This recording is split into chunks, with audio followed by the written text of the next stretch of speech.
Welcome to the Ducks Unlimited podcast, the only podcast about all things waterfowl.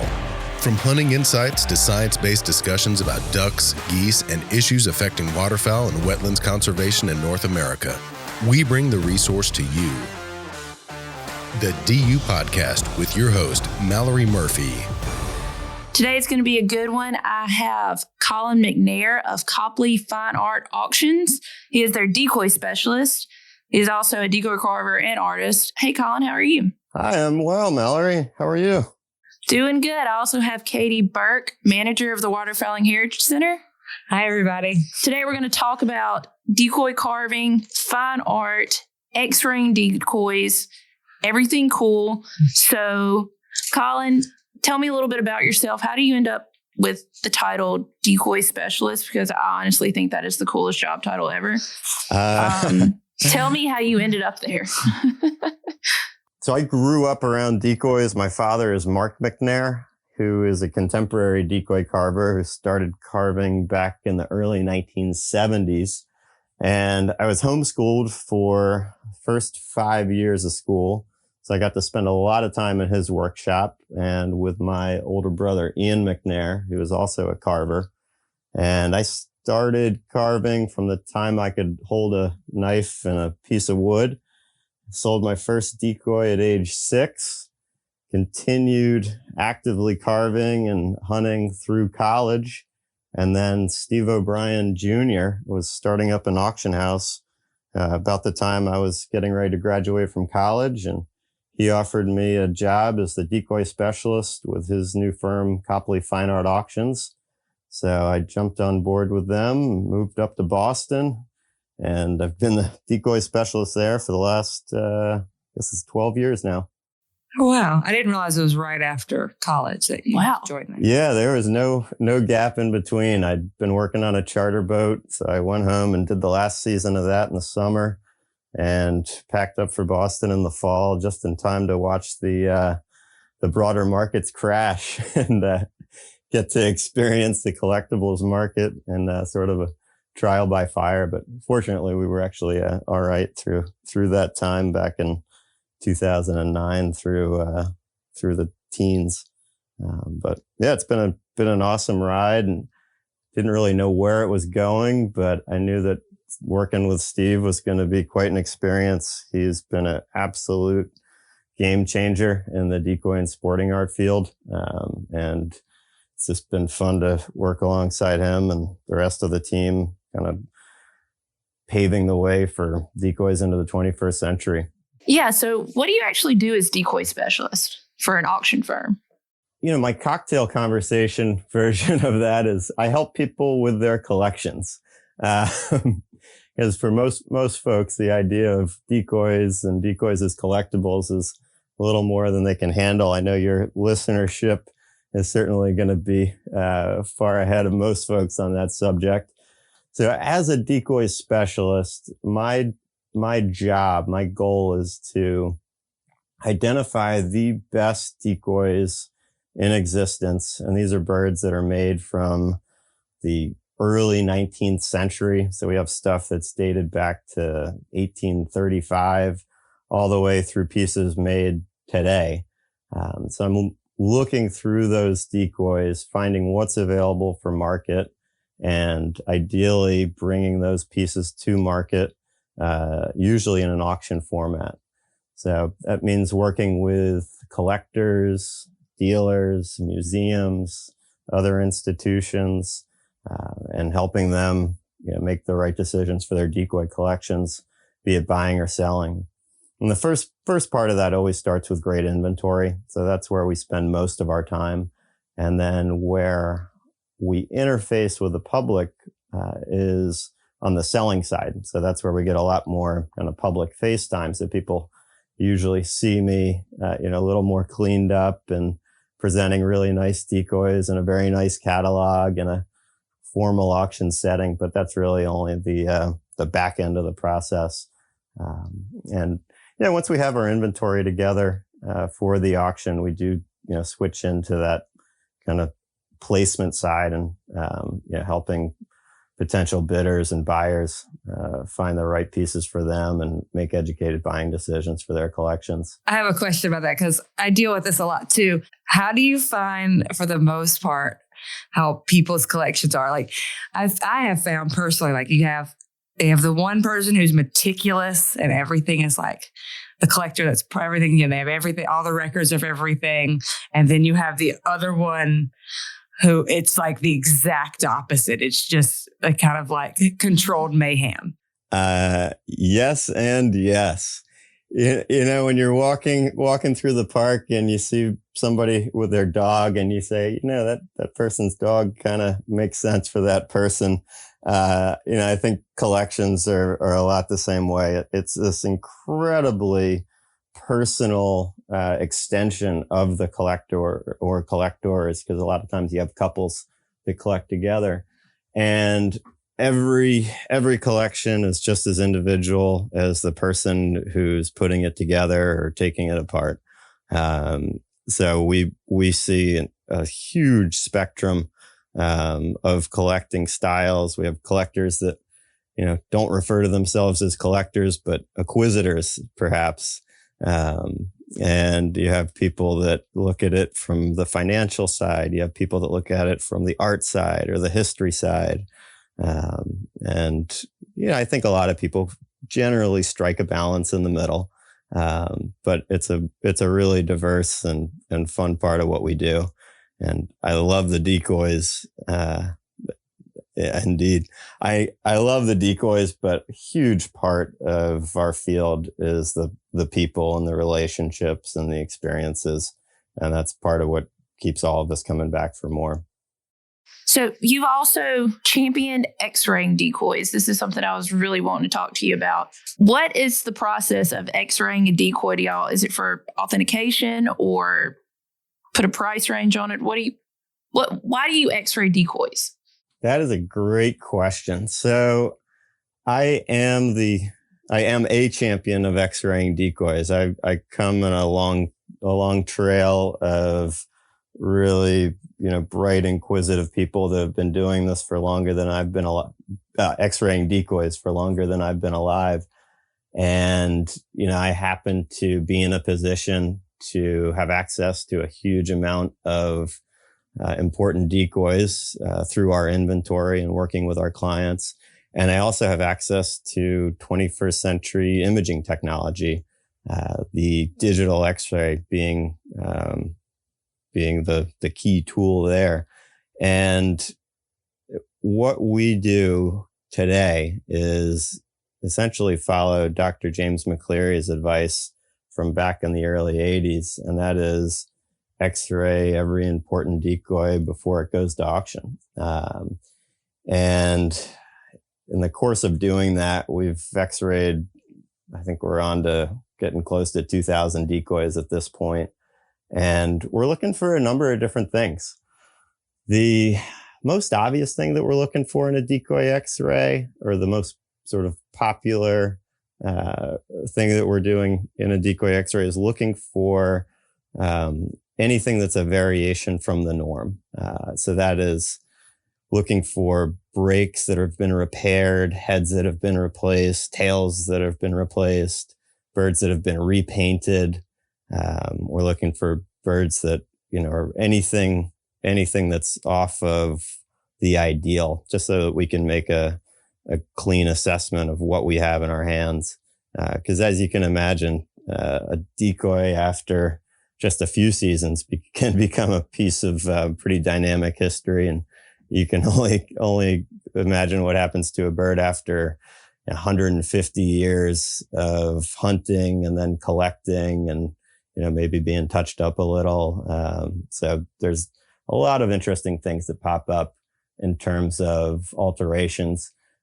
But that's really just one facet of it that gets the most publicity, but it's certainly not the most important part.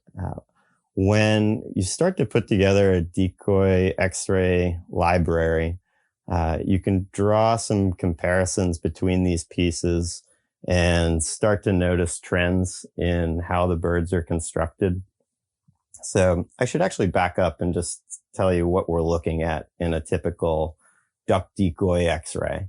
And let's pick a duck decoy from the state of New Jersey, made at the turn of the century. The bird's probably going to have a body made out of two pieces of wood that are nailed together with either wire nails or cut nails, because they were using both of those in the late 19th century, early 20th century. And then the head is going to be a separate piece of wood that's screwed onto that, probably from the inside of a hollowed out body. And then on top of that, we're going to have some lead paint, and that lead paint is really going to show up.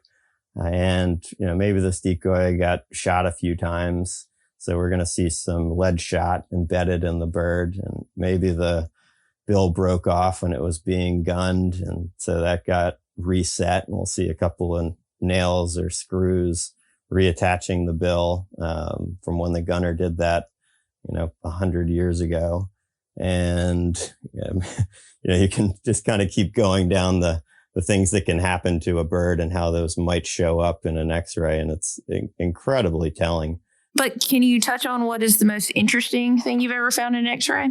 My favorite single decoy as it relates to X-rays is a sleeping pintail from the Delaware River.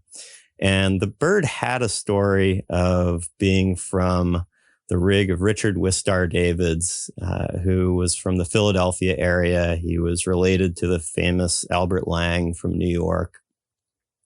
And this bird was supposed to be from the mid-19th century, so circa 1850, roughly. But we really didn't have anything to put that together on other than the story that had come along with the rig. So we took this bird on consignment, and we're preparing it for auction. And I'm looking at the notes on it and saying, well, this is all very nice, but where's any of this information coming from? And the chain of provenance was good, and we felt comfortable with the piece. But, it's hard to lock anything down when you're looking back to the time of the Civil War or before the Civil War. And we take an X-ray of the bird from a couple of different angles, and I'm looking at it and I'm thinking, well, this is interesting. I haven't seen this construction of screw before. And I'm looking at the nails and I'm thinking, oh, these cut nails, have a little bit of a different character than I'm used to. So I sent the X-rays off to a friend of mine who's a building material specialist, and he evaluates old houses. So the guy knows nails and screws and materials as well as anybody. And I didn't tell him anything about the bird other than that it was from the East Coast and it was near a metropolitan area. So he gives me a date range back on the bird, and it was a pretty tight window. I want to say it was about a 15-year window, and it checked out exactly with the story that we were able to patch together with the bird. So through dumb luck and a totally different track, we had met up with this museum curator who actually owned some birds from this rig. And he had the rest of the provenance all spelled out because he was a history guy, and, he was just sort of lucky to have this information. And we had these two beautiful pieces of dating material come together and put the bird right on about 1850, maybe a little bit earlier. And for me, that was this beautiful use of an X-ray in, determining what the object was and when it was from, and then confirming that through totally separate kind of blind means. And that was one of the most fun decoy X-ray experiences I've had. And that was a sleeping pintail from the rig of Richard Wistar Davids. Oh, that's really cool. Yeah. There's one other really neat decoy X-ray kind of experience that I've had. And this one, that Wistar Davids bird probably sold for, I think it was $30,000. So not chump change, but in the world of, top collectible decoys, there's plenty of inventory above that. One of the most coveted decoys in existence is going to be a dovetail goose. And there's two of them that are in great original paint. They are something like the holy grail for decoys. They have these incredible removable heads. They have this elaborate construction from the head to the body, where there's a lap joint that comes together. You have to see pictures of it for me to. I'm not going to do it justice. But what we found in this bird is that it had some really unique construction techniques that we hadn't seen in any other decoys, and then it had some other construction materials that were just rare. And there's always been the speculation between the dovetail geese and the dovetail shorebirds that maybe they're by the same maker, or maybe the shorebirds were found somewhere else. So they might be from a different region. They both just happen to have dovetails. And when we were looking at the x-rays of the goose next to some of the shorebirds, it just became a slam dunk that, you had the same exact construction techniques in both of them that were literally not seen anywhere else. And we were able to say with certainty for the first time that yes, in fact, these phenomenal shorebirds were made by the same person that made the goose. And, in the case of this, it's pretty significant because we sold that goose for $810,000. It's the highest price for a decoy in over a decade. And the shorebirds themselves sell for tens of thousands of dollars and have broken the $100,000 mark. Did that up the price of the shorebirds once you figured out that the goose was from the same? It's not something that's made an immediate impact, but it is important just for the scholarship of these decoys to make those connections and, have a better idea of what we have in our hands and try to get their history as accurate as possible, while the trail is still moderately warm in some cases. So yeah, I think over time it absolutely will help the shorebirds, but it'll take some time for that to show. Yeah. So when your dad, and your brother, it's probably rare that y'all are all three in the shop at the same time, but do you ever try to emulate them, surpass them, or bring your own kind of creative style to anything? Or do y'all's creativity, do y'all kind of feed off each other? I would say that we absolutely feed off each other. So my brother and I just had the supreme advantage of growing up with our favorite, and a lot of people's favorite living decoy carver, under the same roof. And he was a incredibly welcoming and generous teacher and helper as we were getting started. I think, all three of us have different inclinations and we have different styles.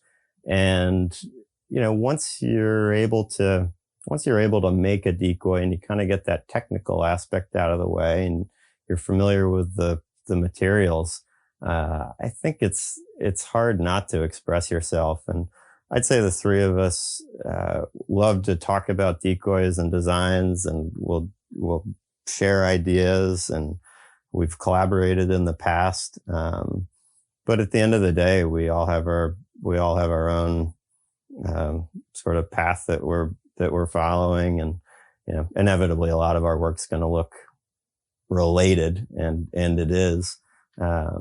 But I'd say that my brother and I are incredibly competitive in a lot of things, and decoys were never really a space where we felt like we had to compete because we were both just kind of confident doing our own thing.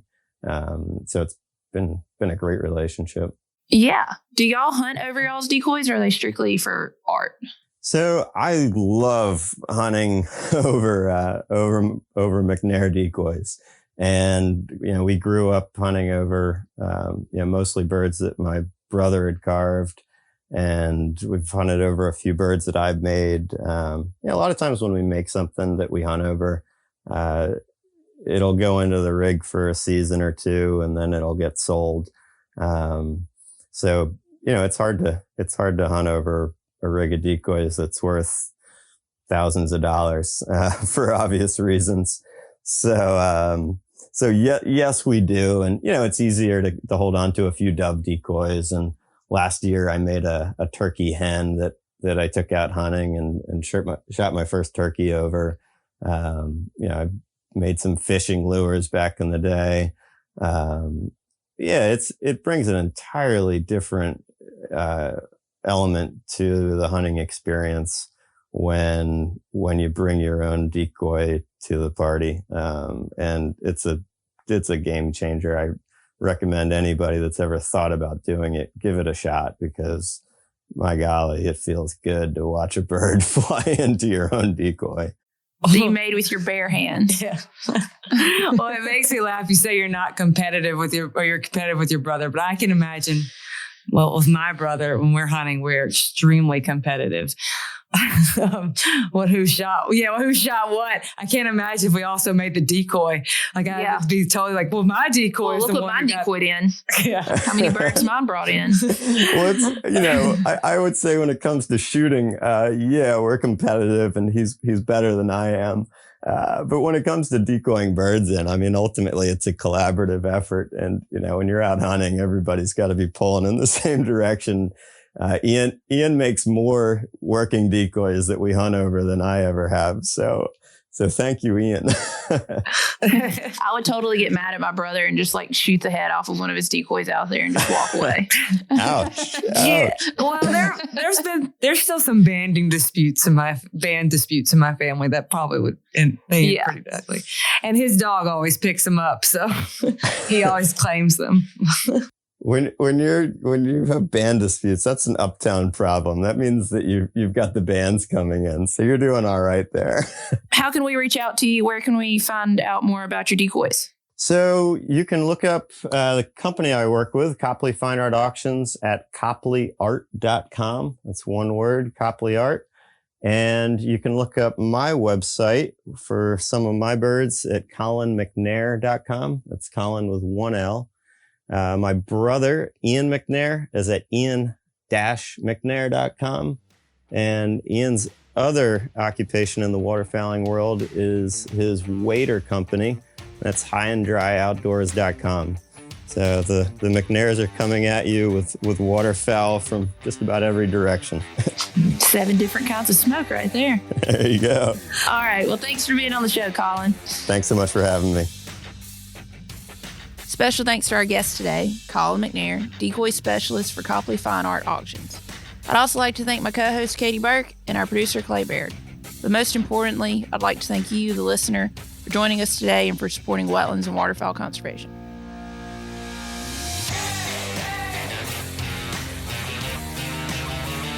Thank you for listening to this episode of the DU Podcast. Be sure to rate, review, and subscribe to the show, and visit www.ducks.org/DU Podcast for resources based on today's topics, as well as access to more episodes. Opinions expressed by guests do not necessarily reflect those of Ducks Unlimited. Until next time, stay tuned to the Ducks.